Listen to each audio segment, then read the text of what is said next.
If you're a little bit shy and don't like being the center of attention, you're going to want to listen to this episode because we're going to take an in-depth look at how to get yourself ready to get cast on reality TV if you have a chill personality.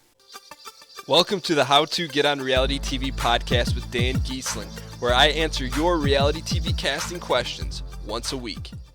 Welcome to episode 21 of the podcast. Super excited to get started because this question hits close to home, and I'll tell you why in a minute. Before I get into that, I do want to remind you guys that if you have not yet signed up for the email list at howtogetonrealitytv.net/calls, you're missing out on a bi-weekly email with 3 casting calls. And when that email goes out, it gives you an opportunity to practice your casting game because it may be for a show that you really want to get on or a show that you really don't care. But either way, there are opportunities to practice. And if you join the email list, you never get any spam. I just send out valuable information like the casting calls and things you won't find on the podcast or on the website. I like to keep things interesting on the email list. So if you've already signed up, you know what I'm talking about. But if you haven't yet, go to howtogetonrealitytv.net/calls. You can sign up right there. With that being said, this question, when I heard it, I'm like, we got to answer this right away because this really spoke close to home because it's all about how to get on reality TV if you're shy or if you don't have a naturally dynamic personality, which that's what I consider myself. And you may say, hey, Dan, well, you've been on reality TV 2 times. How can you be shy? But that's just how I am. But I managed to find a way to get on. And there's a spot for people, tryhards like me and you guys, on reality TV. You just need to know how to navigate your shyness and where you need to stretch yourself because, and Before I start giving the answers, let's go ahead and jump into Josh's question so you guys can hear exactly where he's coming from. And thanks for the great question, Josh. Hey Dan, I have a question that I would guess probably relates to the vast majority of normal people like myself who are looking to make it on reality TV. What should you do if you don't have some massive electrifying personality? I ask because you always hear casting producers say that they're looking for people that can just walk into a room and immediately attract everyone's attention with their personality and dynamic storytelling. I definitely don't consider myself to be one of those people. I just tend to be more laid back and relaxed. So how would you suggest I handle that when it comes to the interview portions of the casting process? Should I try and incorporate that into my character somehow? Or just try to steer away from the subject as much as possible? And I've heard that you say you don't consider yourself to be some big personality either. So as a normal guy that found a way on reality TV, what advice do you have for people like myself? Thanks, Dan. Josh, thanks for the question, man. You bring up a really interesting point and perspective on applying for reality TV because what you're talking about, that's how I am. That's how I was when I applied. And so I'm hoping to shed some light and drop some knowledge on you to help get yourself ready if you are shy or if you are a little bit of an introvert or if you don't like being the center of attention. But let's get one thing on the table right now. The majority of people, and this is a blanket statement, when you go into reality TV, the other people on the cast are going to have these huge type A personalities. And that's okay. But those are the type of people that don't necessarily need, they just can walk into a room, like you said, and just light people on fire. That's really rare. I think I can't do that.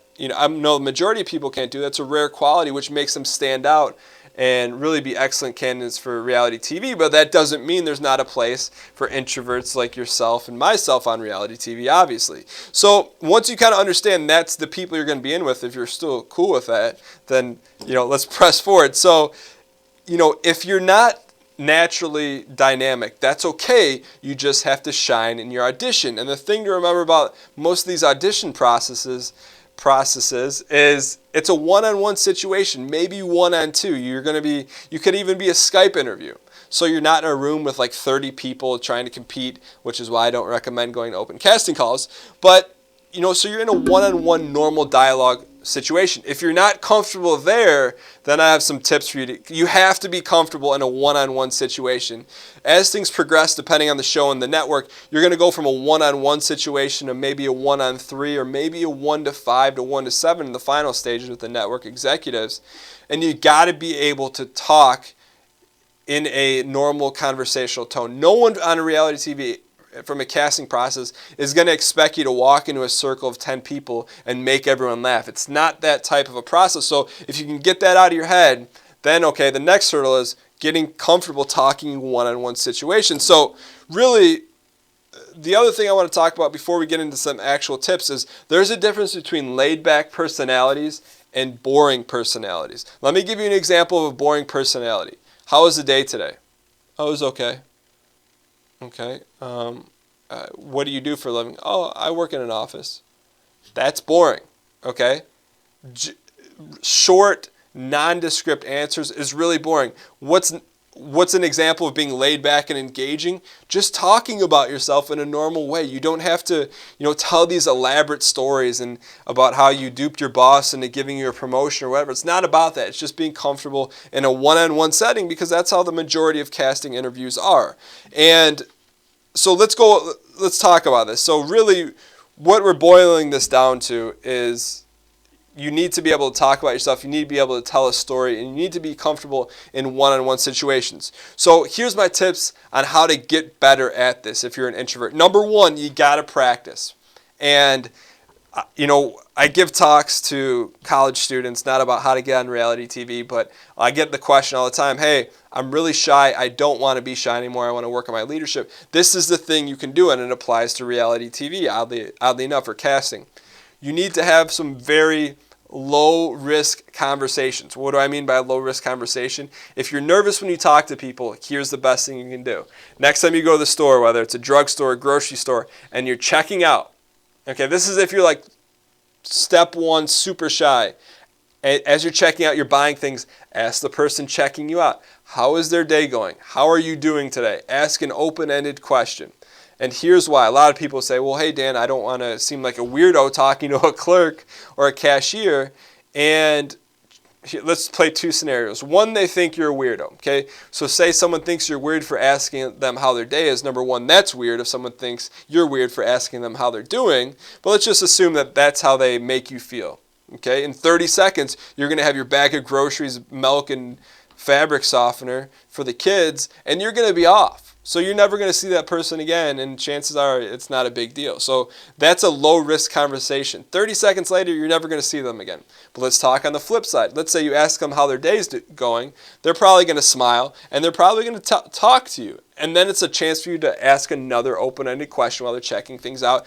And while you're getting practice, getting comfortable talking to strangers or people that you don't necessarily know, you're probably making their day better. So in one route, you can practice and get shut down, and it doesn't matter 30 seconds later. On the other hand, you can practice, get better, get more comfortable talking to strangers, and you're going to make someone have a better day most of the time.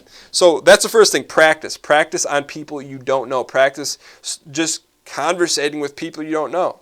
And you're not just going to go from shy one day to dynamic the next day. You got to work at it. So practice. The second thing, and I kind of hit on this, is when you go to tell stories, when you go to talk to people, you don't have to have these elaborate stories, because most of the time you're going to think something's really funny, and a lot of people aren't. At least that's how I am when I tell stories. So I noticed over time, in particular in casting, when you started to tell stories, and I would notice casting directors would find parts of the story I was telling interesting that I didn't even think was interesting. But I noticed they would ask follow-up questions. They may laugh at something that I didn't even think was funny, but you'd be surprised when you're telling stories you don't have to be that complex or that elaborate to actually draw some engagement or get people interesting. So what do I mean by that? To give you a metaphor, think of slapstick comedy.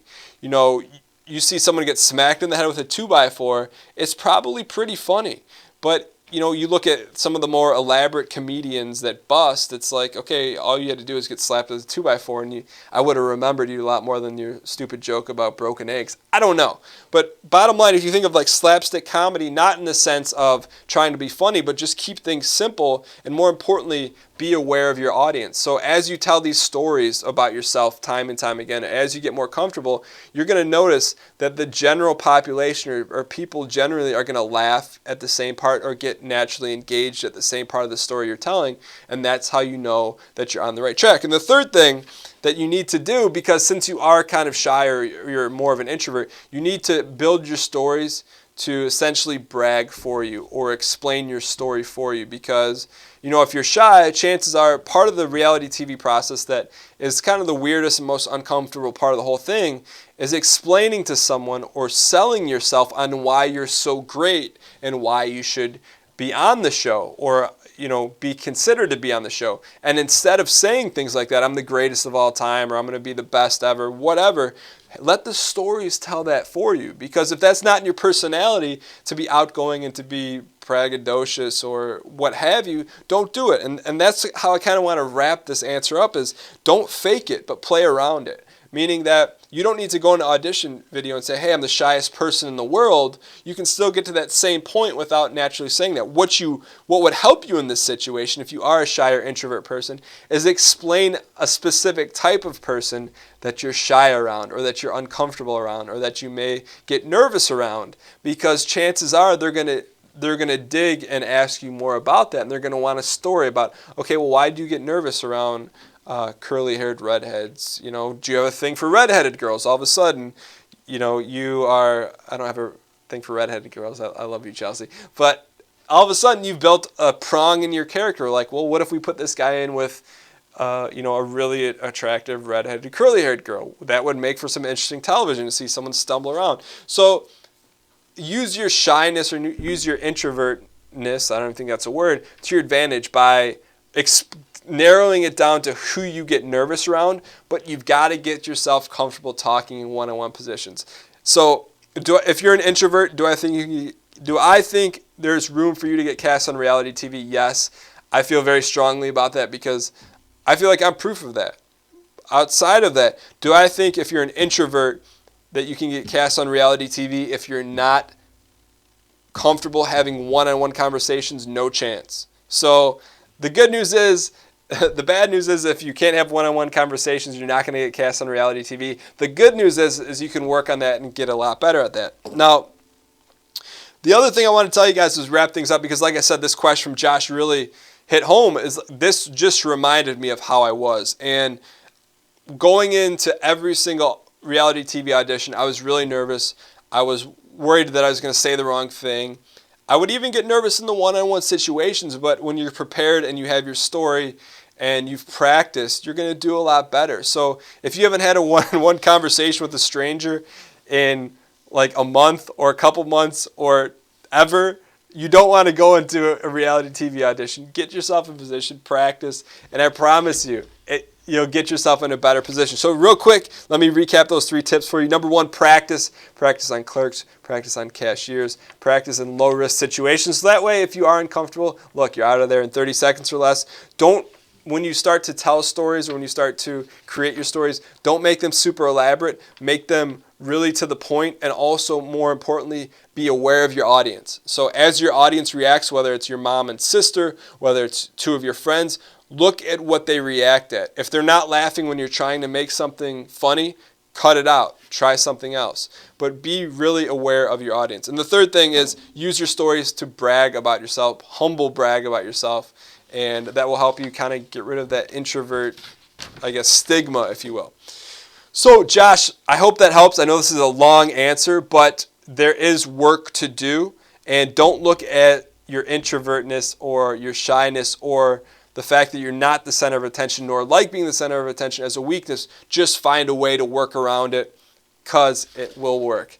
But thanks for the question, Josh. I appreciate it. We're going to send you a free copy of my digital book, How a Normal Guy Got Cast on Reality TV, which details my 4-year journey to get cast on reality TV, all the things I messed up. So we're going to send you a free copy of that. Thank you for the really interesting question. I loved how it applied directly to you, and I hope that you take this advice and these actions and really make a move on it and get yourself in position to get cast. So thank you so much for the question, Josh.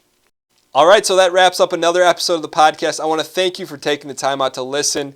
And if you're a shy person and that's what's holding you back from applying for reality TV, getting yourself in position to be successful, don't let it.